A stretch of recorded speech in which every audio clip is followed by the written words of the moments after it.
What is going on, guys? Coach Rob coming from Prevention Performance Training Studio, and today I'm here to talk to you guys about the importance of setting up for a proper back squat.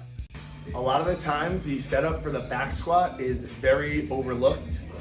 Some people just get right under the bar, grab it quick, lift it up with their back bent, poor technique, and they think the squat itself is the work. And of course that is part of it, but the second you get into the movement, the second your arms touch the weight or the bar is when the movement starts. So we're gonna go over the setup of a proper back squat here. Setting up properly is super important, especially when moving heavy weight. Think about the barbell being loaded at 400 or 500 pounds. You're not gonna nice and easily go under the bar with your back and have your feet 3 feet behind you and lift that bar up. It's 400 to 500 pounds. So you're gonna need a proper technique, and you're actually gonna need to use your legs to lift that out of it, all right? So when we talk about setting up for a squat, especially when the weight's heavy, we wanna mold that bar into our body, get into a good starting position, so underneath the bar with our feet, and actually squat the weight out of the rack. A simple tester that you could do to ensure that your client or yourself is molding that bar into your back, simply have your gym partner or a trainer or a coach come up behind you when you think you have that bar in a good spot and simply just try and pull it off your back. If you're not pulling down into your back and it's not tight, you clearly do not have this established, and this is a great video for you to be watching. So now that we understand that we need to mold that bar into our back and find the home into our back, we're gonna go over the steps that we do here at Prevention and Performance to help clients find that home in their back. First, we're always gonna start with the hand grip on the bar. Ideally, the strongest grip you're gonna get is just outside shoulder width, because ideally the squat is a movement for the entire body. You're gonna wanna be strong through your hand grip on the bar, your forearms, your biceps, your upper back, very important. So that's why the setup from the get-go is super important. Hands shoulder width apart, you'll see in the video here. Next thing I like to do is slide my feet underneath the bar. They're gonna be directly underneath the bars, because the heavier this weight gets, I wanna squat this out of the rack. As I mentioned earlier, you do not wanna lift with your back, all right? You wanna get under there, boom, as you can see demonstrated in the video, and I'm underneath, my chest is tall, and my legs press the floor away, and I take 1 or 2 steps back, maintaining a tight core the entire time. So hand grip, shoulder width apart on the bar.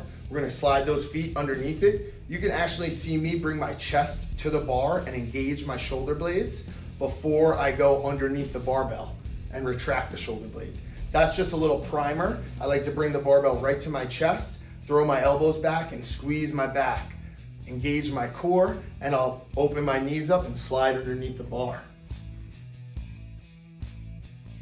Next thing I'm focused as I slide up underneath the bar, I'm focused on retracting my shoulder blades, all right? You'll see my hands on the barbell. I rev my hands like the throttle of a motorcycle.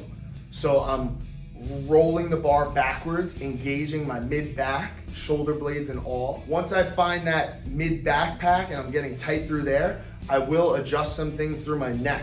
So you'll see me here elongating my neck, trying to take some tension and pressure out of there.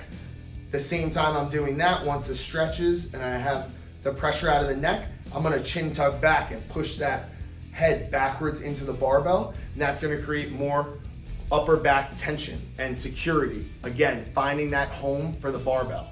As I'm tucking the chin, another thing and the final thing I'm probably doing, really focusing on, is driving through the ground with my legs, engaging my core. So before I even lift the barbell up, I almost have all my muscles firing for the squat.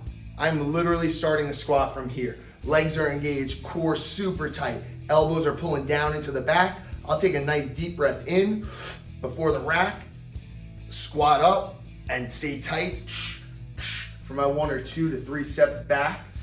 You wanna use as little effort as possible when you are taking your steps out. You wanna keep that core tight. You wanna save your energy for the main lift.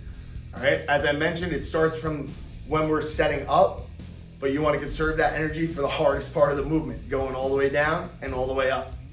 So tight on the way out, From there, make sure your feet are planted, and that is an ideal setup for your squat.